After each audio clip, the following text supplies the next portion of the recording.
웨딩홀의 샹들리에 불빛이 눈부셨습니다. 하객들의 박수 소리가 귓가에 울렸습니다. 내 딸 은서가 순백의 웨딩드레스를 입고 버질로드를 걷고 있었습니다. 임신 7개월. 배가 불러 드레스 실루엣이 자연스럽게 부풀어 있었죠. 나는 딸의 팔을 잡고 천천히 걸었습니다. 딸의 손이 떨리는 게 느껴졌습니다. 긴장 때문일까요? 아니면 다른 이유일까요? 나는 딸을 보며 미소 지으려 애썼습니다. 괜찮아, 은서야. 그렇게 속삭였죠. 그때였습니다. 딸의 몸이 갑자기 휘청거렸습니다. 아빠. 딸의 목소리가 가늘게 떨렸습니다. 그리고 그대로 쿵. 딸이 내 팔에서 미끄러지듯 쓰러졌습니다. 웨딩홀이 순식간에 아수라장이 됐습니다. 하객들의 비명, 의자가 넘어가는 소리, 누군가 119를 부르는 목소리. 나는 딸을 안아 올리려 했지만 손이 떨려서 제대로 힘이 들어가지 않았습니다. 귀에서 웅 하는 소음이 울렸습니다. 시야가 흔들렸습니다. 딸의 하얀 얼굴, 감긴 눈, 배 위로 축 늘어진 손. 은서야. 내가 딸의 이름을 부르고 있었습니다. 하지만 딸은 대답하지 않았습니다. 이 이야기는 6개월 전으로 거슬러 올라갑니다. 아내를 떠나보낸 지 3년째 되던 해였죠. 나는 58 작은 인쇄소를 운영하며 혼자 살고 있었습니다. 저녁 8시. 나는 늘 그 시간쯤 집에 돌아오곤 했습니다. 현관문을 열면 캄캄한 거실. 불을 켜면 덩그러니 놓인 소파 하나. 벽에 걸린 낡은 액자. 아내와 딸 그리고 내가 함께 웃고 있는 사진이었습니다. 은서가 초등학교 5학년 때 찍은 사진이었죠. 지금은 31살이 된 딸. 2년 전부터 독립해서 혼자 살고 있었습니다. 나는 매일 그 사진을 보며 혼잣말을 했습니다. 은서 엄마, 나 잘 살고 있어. 대답은 없었습니다. 냉장고를 열면 편의점 도시락 몇 개. 전자레인지에 데워 먹고 설거지를 하고 침대에 누웠습니다. 그게 내 하루의 전부였습니다. 그날도 똑같은 저녁이었습니다. 도시락을 데우고 있는데 휴대폰이 울렸습니다. 은서였습니다. 아빠, 나야. 은서야. 밥은 먹었어? 응, 아빠, 내일 시간 돼? 시간? 무슨 일인데? 그냥 할 말이 있어서. 목소리가 평소와 달랐습니다. 떨리는 것 같기도 하고 무언가를 참고 있는 것 같기도 했죠. 그래, 언제 올래? 내일 저녁에 갈게. 아빠 저녁 먹기 전에. 알았어. 잘 자. 전화를 끊고 나는 멍하니 서 있었습니다. 할 말이 있다. 그 말이 계속 맴돌았습니다. 아버지로 58년을 살다 보니 딸의 말투 하나로도 무언가 알 수 있었습니다. 좋은 말은 아닐 것 같았습니다. 다음 날 저녁 6시. 초인종이 울렸습니다. 문을 열자 은서가 서 있었습니다. 평소보다 화장이 진했습니다. 옷도 평소보다 두꺼운 걸 입고 있었죠. 들어와.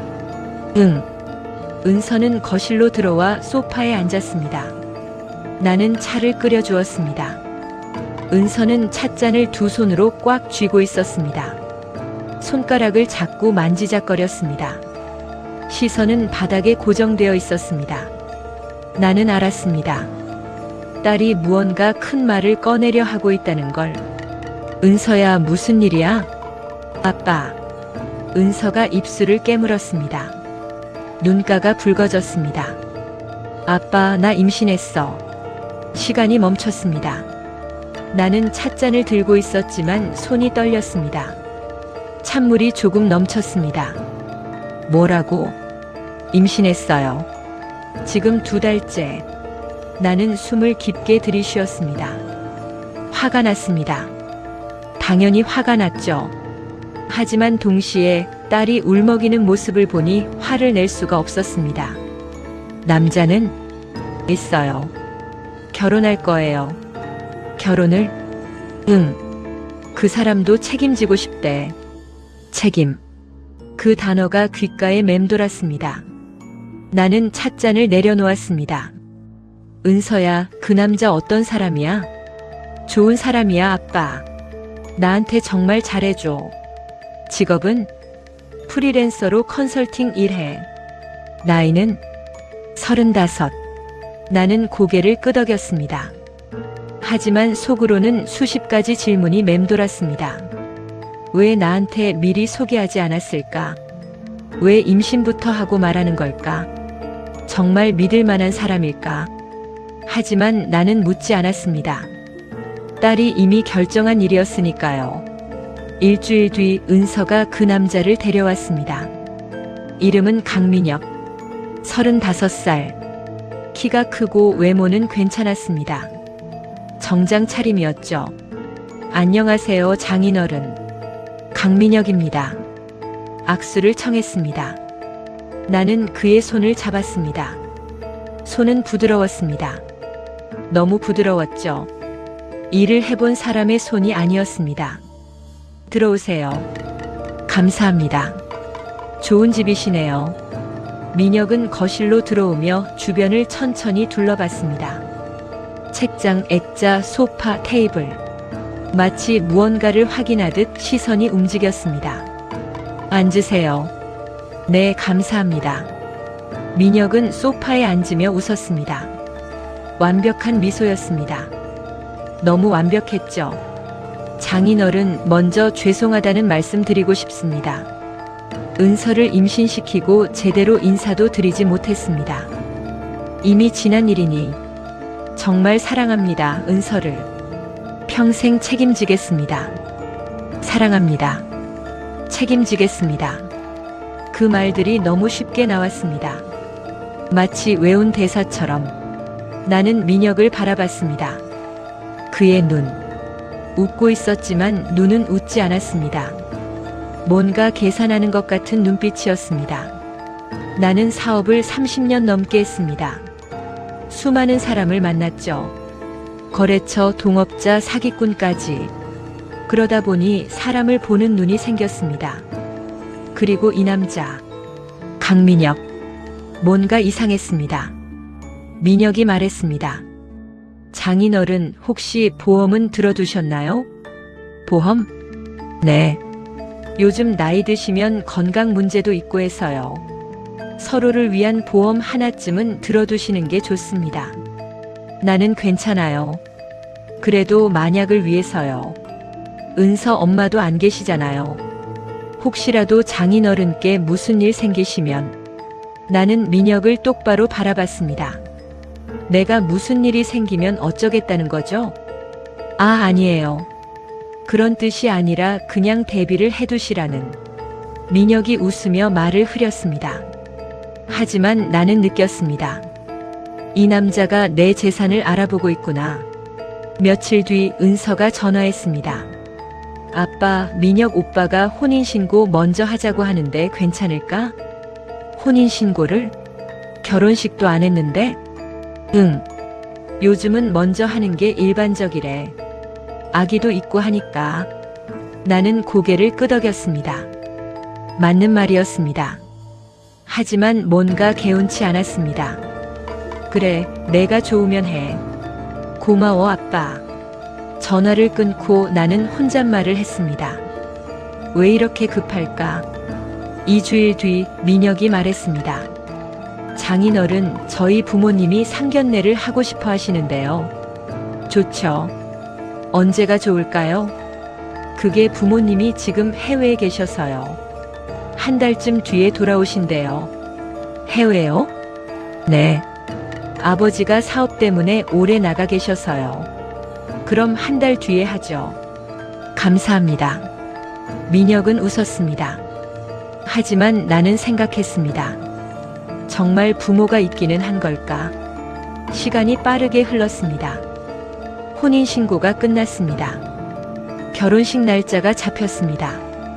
은서의 배는 점점 불러왔습니다. 나는 혼자 집에 앉아 딸의 어린 시절 사진을 보고 있었습니다.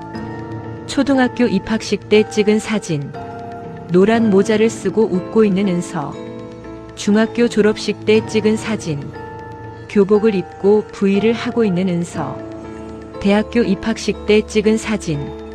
엄마 없이 나와 단둘이 찍은 사진. 나는 사진을 쓰다듬었습니다. 이렇게 빨리 떠나보낼 줄 몰랐어, 은서야. 눈물이 났습니다. 하지만 닦았습니다. 딸이 행복하다면 그걸로 됐습니다. 결혼식 날이 다가왔습니다. 나는 딸을 위해 턱시도를 빌렸습니다. 거울 앞에 섰습니다. 58살의 나. 주름진 얼굴. 백발이 섞인 머리. 은서 엄마, 나 잘하고 있는 거 맞소? 대답은 없었습니다. 나는 웨딩홀로 향했습니다. 그때까지만 해도 내가 느끼던 불길한 예감이 현실이 되리라고는 상상하지 못했습니다. 나는 딸 은서의 예비 사위 강민혁을 처음 만났을 때부터 뭔가 이상함을 느꼈습니다. 너무 완벽한 미소, 너무 매끄러운 말투, 그리고 내 집안을 스캔하듯 훑던 그 시선. 하지만 딸이 행복해 보였기에 나는 참았습니다. 그게 아버지의 역할이라 생각했으니까요. 결혼식 석 달 전 상견례 날짜를 잡았습니다. 장인어른, 다음 주 일요일 괜찮으시죠? 좋습니다. 장소는 제가 예약해 두겠습니다. 그런데 그 주 금요일 민혁에게 전화가 왔습니다. 장인어른, 죄송합니다. 아버지가 갑자기 출장이 잡혔다고 하셔서요. 출장이요? 네, 해외 거래처에서 급한 일이 생겼대요. 다음 달로 미뤄도 될까요? 나는 한숨을 쉬었습니다. 그럼 어쩔 수 없죠. 한 달 뒤 다시 날짜를 잡았습니다. 이번엔 2주 전에 전화가 왔습니다. 장인어른, 이번엔 어머니가 편찮으시대요. 편찮으시다고요? 네, 갑자기 혈압이 올라가셔서 입원하셨어요. 상견례는 조금만 더 미뤄주시면 안 될까요? 나는 말없이 전화를 끊었습니다. 그리고 혼잣말을 했습니다. 정말 부모가 있긴 한 걸까? 며칠 뒤 은서와 민혁이 집에 왔을 때 나는 물었습니다. 민혁 씨, 부모님 사진이라도 한번 보여주시겠어요? 민혁의 얼굴이 순간 굳었습니다. 사진이요? 네. 상견례를 못하니 얼굴이라도 미리 알고 싶어서요. 민혁이 휴대폰을 꺼냈습니다. 손가락이 화면을 더듬었습니다. 조금 긴 침묵. 죄송합니다, 장인어른.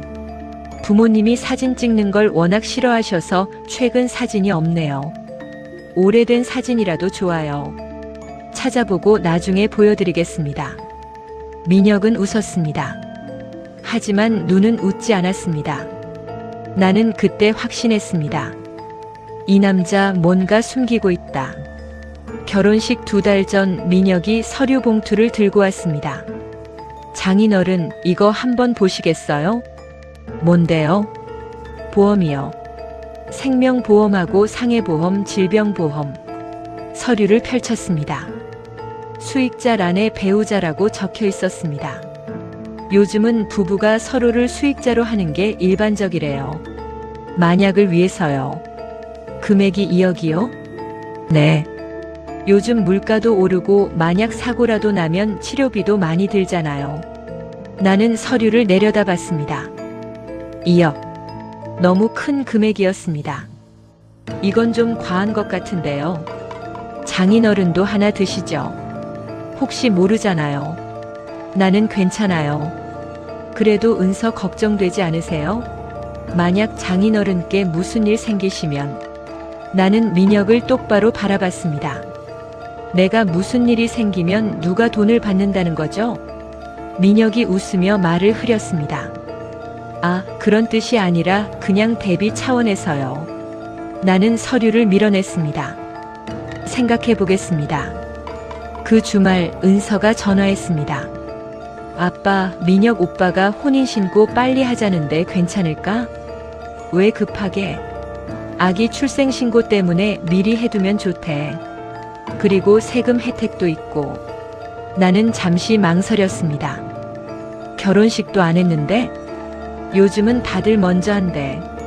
걱정 마, 아빠. 그래, 내가 좋으면. 전화를 끊고 나는 불안했습니다.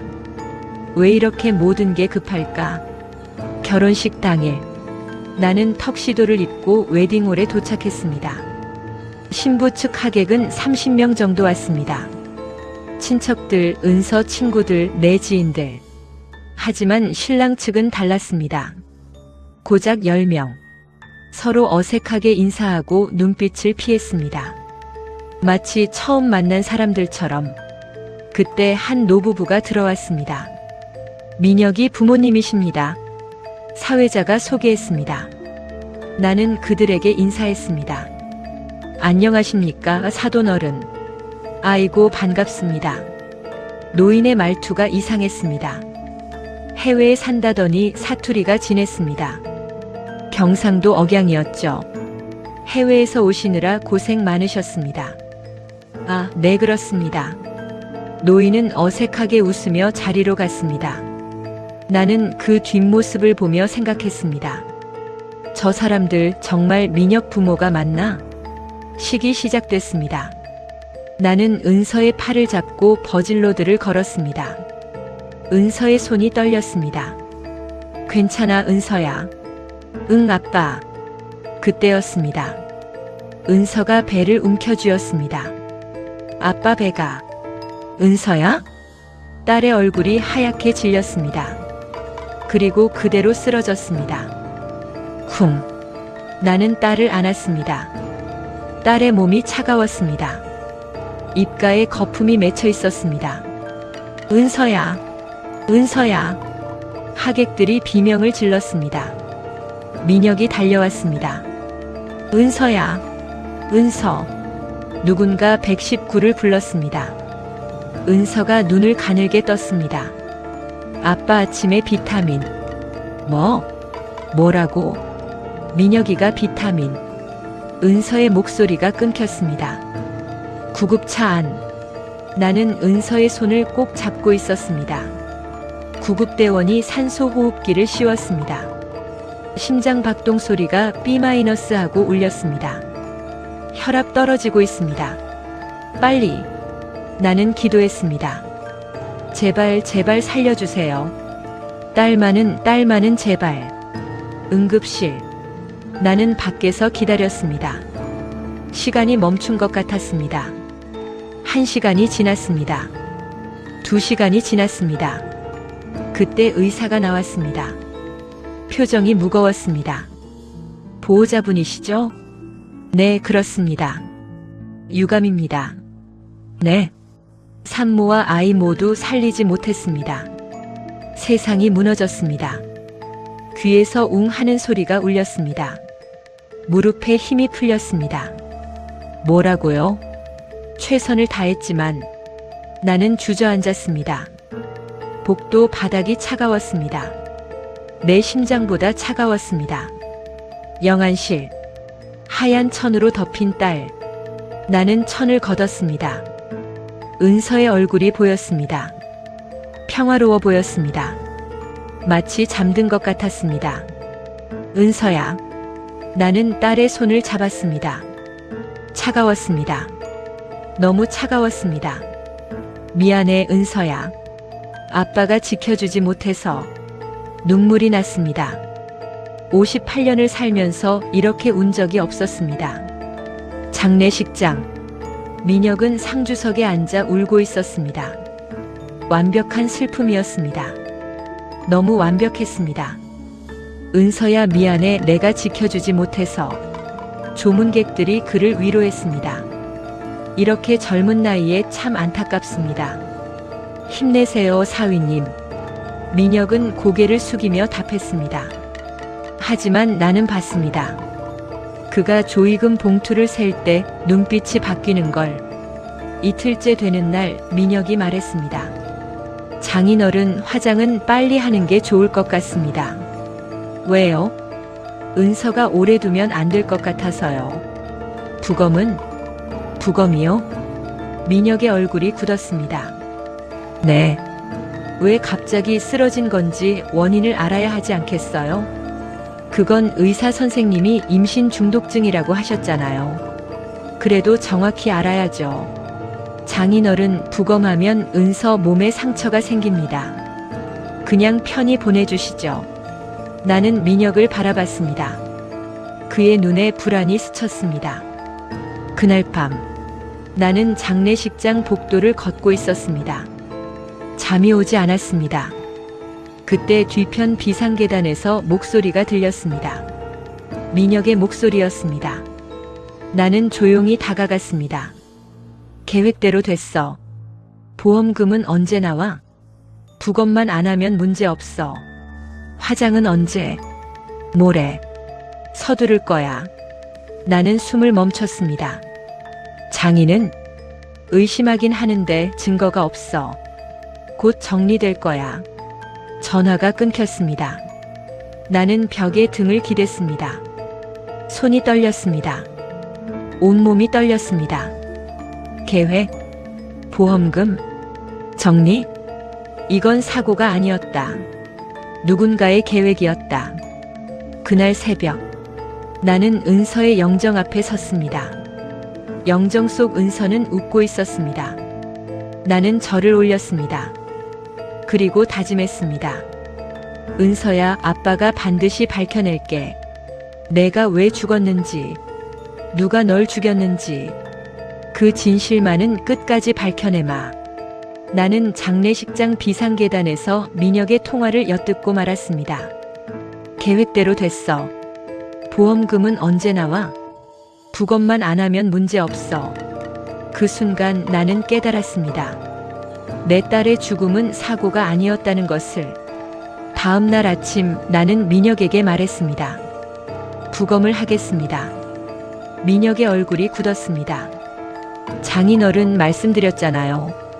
은서 몸에 상처가 생긴다고. 상관없어요.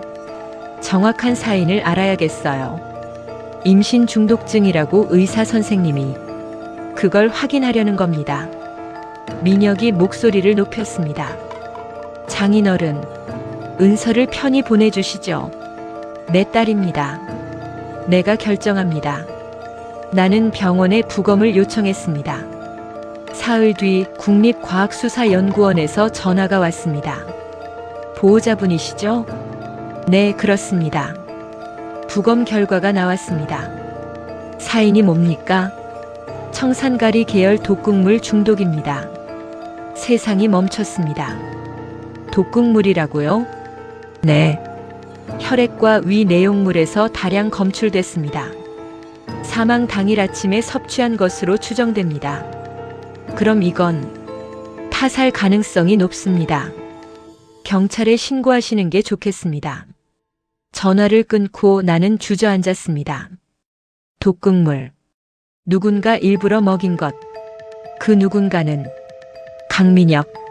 나는 민혁을 불렀습니다. 부검 결과가 나왔습니다. 민혁의 얼굴이 하얗게 질렸습니다. 뭐라고 했습니까? 독극물 중독이래요. 독극물? 그럴 리가요. 은서가 아침에 뭘 먹었죠? 비타민이요. 제가 병원에서 처방받은 임신부 비타민. 그 처방전 보여주세요. 민혁이 가방을 뒤졌습니다. 여기 있습니다. 서류를 받아봤습니다. 산부인과 처방전, 엽산, 철분, 비타민 D. 겉으로 보기엔 문제 없어 보였습니다. 하지만 나는 믿을 수 없었습니다. 나는 오래된 친구에게 전화했습니다.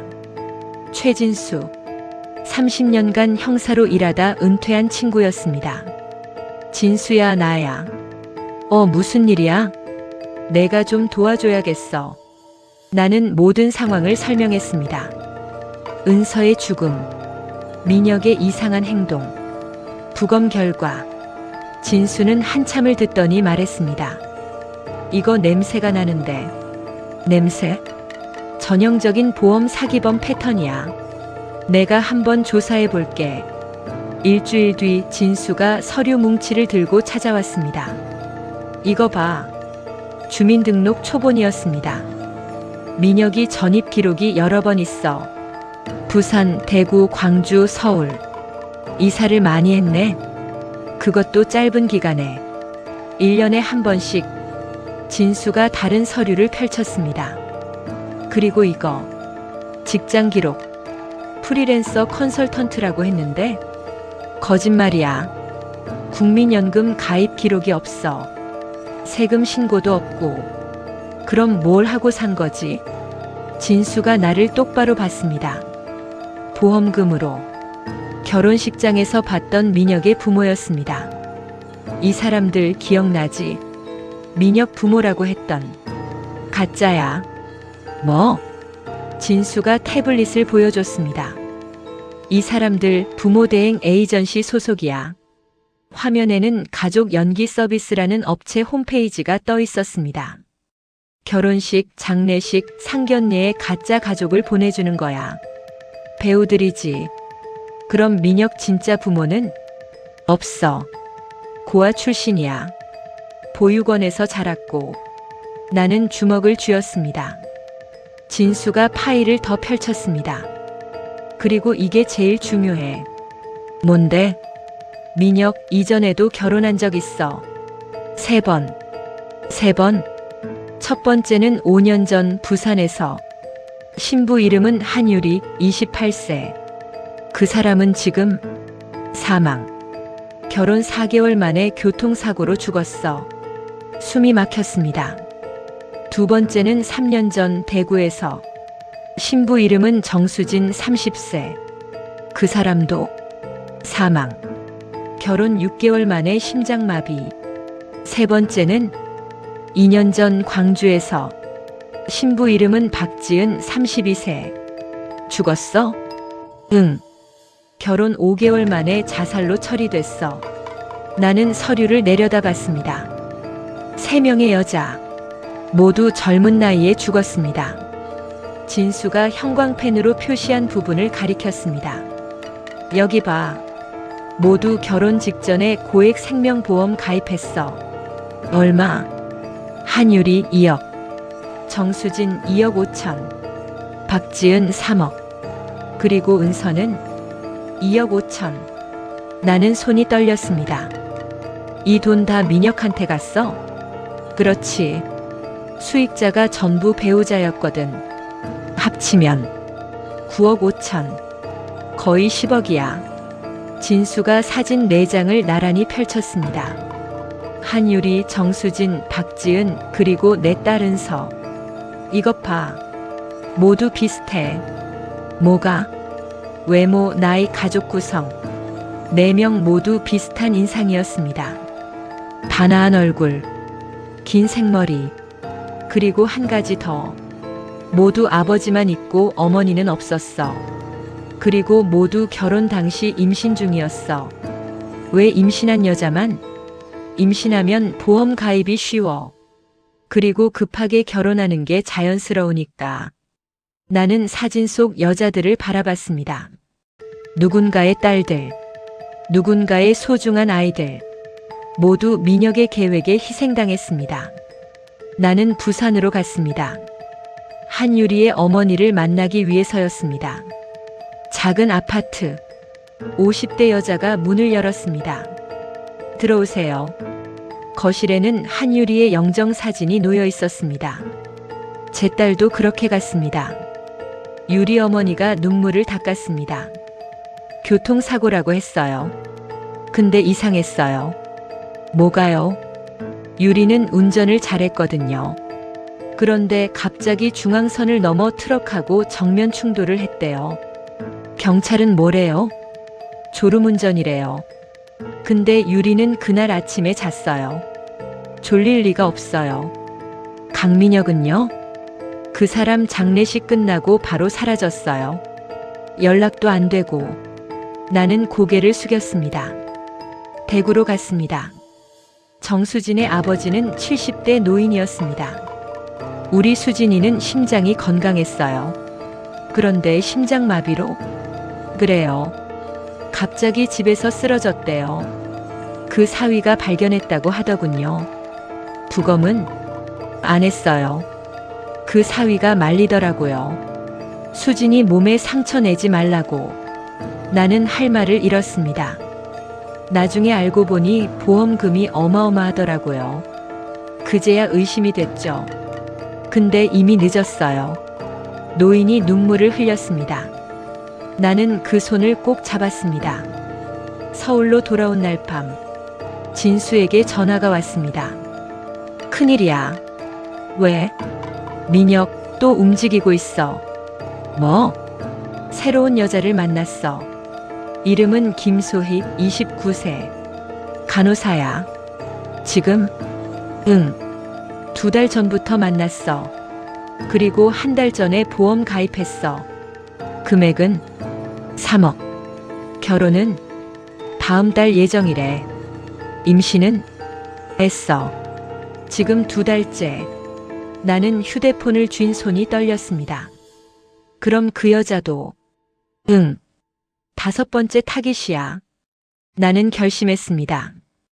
은서를 위해서, 한유리를 위해서, 정수진을 위해서, 박지은을 위해서, 그리고 김소희를 위해서 강민혁을 반드시 멈춰야 한다고요. 나는 깨달았습니다.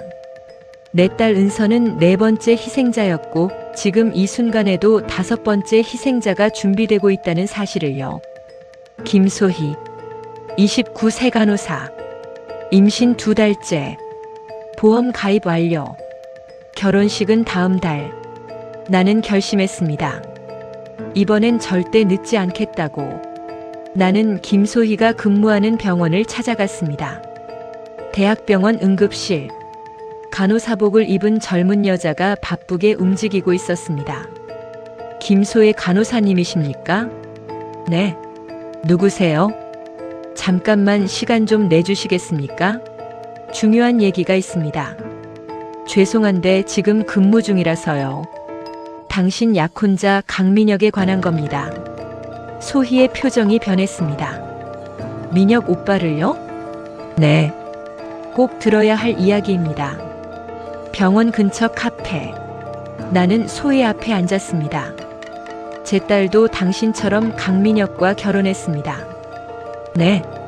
결혼식 날 쓰러져서 죽었어요. 독극물 중독이었습니다. 소희의 얼굴이 굳었습니다. 무슨 말씀을 하시는 거예요? 강민혁은 연쇄살인범입니다. 당신이 4번째 타깃이에요. 이게 무슨... 소희가 자리에서 일어났습니다. 죄송하지만 저 가봐야겠어요. 민혁 오빠는 그런 사람 아니에요. 당신도 보험 들었죠? 고액으로. 소희가 멈췄습니다. 그건 만약을 위해서. 제 딸도 똑같은 말을 했어요. 나는 가방에서 서류를 꺼냈습니다. 이거라도 봐주세요. 집에 가서 혼자 보세요. 저는 민혁 오빠를 믿어요. 소희는 서류를 받지 않고 가버렸습니다. 나는 그 뒷모습을 바라보며 생각했습니다. 사랑에 빠진 사람은 진실을 보고도 믿지 않는구나. 이틀 뒤 나는 소희의 집 우편함에 USB를 넣었습니다. 그 안에는 모든 증거가 담겨 있었습니다. 한유리, 정수진, 박지은, 은서의 기록, 가짜 부모 연기자 영상, 보험금 내역, 사망 진단서, 그리고 짧은 메모. 당신이 5번째입니다. 제발 이것만은 믿어주세요. 그날 밤 11시 전화가 울렸습니다. 소희였습니다. 저예요. 목소리가 떨리고 있었습니다. USB 봤어요. 이게 진짜예요? 네. 4명이나 죽였다고요? 그렇습니다. 긴 침묵이 흘렀습니다. 저 어떻게 해야 돼요? 경찰과 함께 작전을 짜야 합니다. 작전이요? 강민혁을 체포하는 작전입니다. 다음 날 우리는 경찰서에 모였습니다. 형사 둘, 진수, 소혜, 그리고 나. 형사가 말했습니다. 사실 우리도 강민혁을 몇 달째 주시하고 있었습니다. 그럼 왜 체포 안 하셨어요? 증거가 부족했습니다. 모든 사건이 사고나 자연사로 처리됐거든요.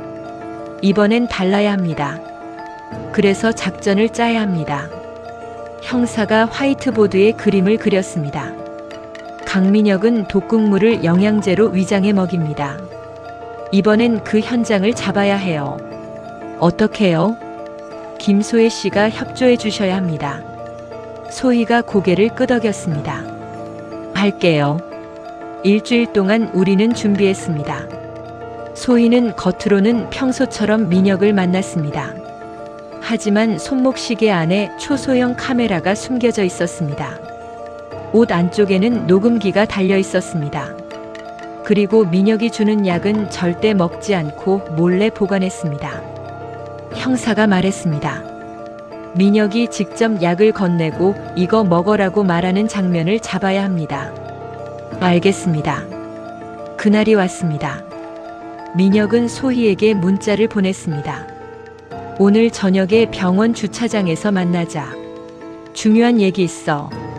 소희는 우리에게 알렸습니다. 오늘이에요. 준비됐죠? 네.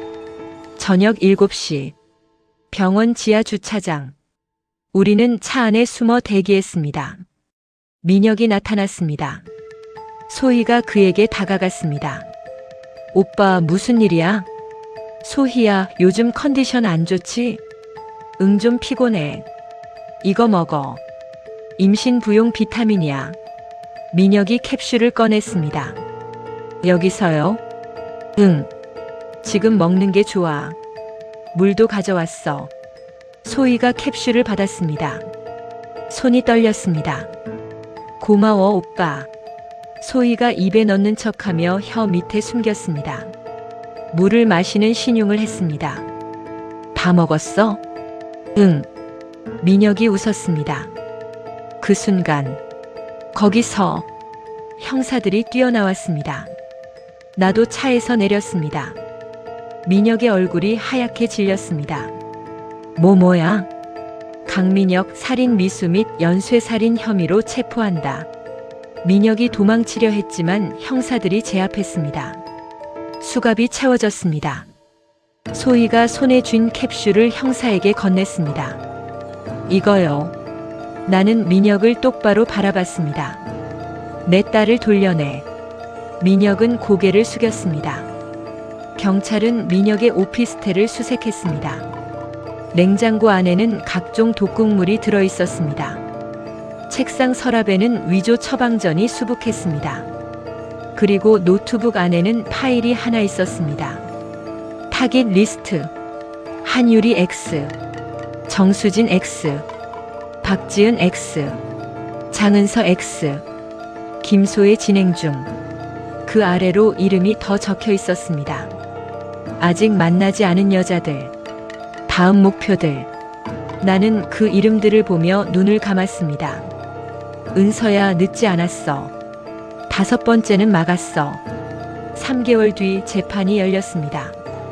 법정에는 많은 사람이 앉아 있었습니다. 한유리 어머니, 정수진 아버지, 박지은 언니, 김소희, 그리고 나. 검사가 증거를 제시했습니다. 녹음 파일, 영상 파일, 독극물 성분 분석 결과, 보험금 내역, 가짜 부모 연기자 증언. 모든 것이 명확했습니다. 민혁은 끝까지 발뺌했습니다. 저는 몰랐습니다. 누명입니다. 하지만 증거는 거짓말하지 않았습니다. 판사가 망치를 두드렸습니다. 피고인 강민혁에게 무기징역을 선고한다. 법정이 술렁였습니다. 한유리 어머니가 울었습니다. 정수진 아버지가 고개를 숙였습니다. 나는 눈을 감았습니다. 은서야, 아빠가 약속 지켰어. 사건이 끝난 뒤 가을. 나는 은서의 묘를 찾았습니다. 묘비에는 딸의 이름이 새겨져 있었습니다. 장은서. 나는 무릎을 꿇고 앉았습니다. 은서야, 아빠야. 바람이 불었습니다. 낙엽이 떨어졌습니다. 널 해친 사람은 이제 평생 세상을 못 본다. 아빠가 약속 지켰어.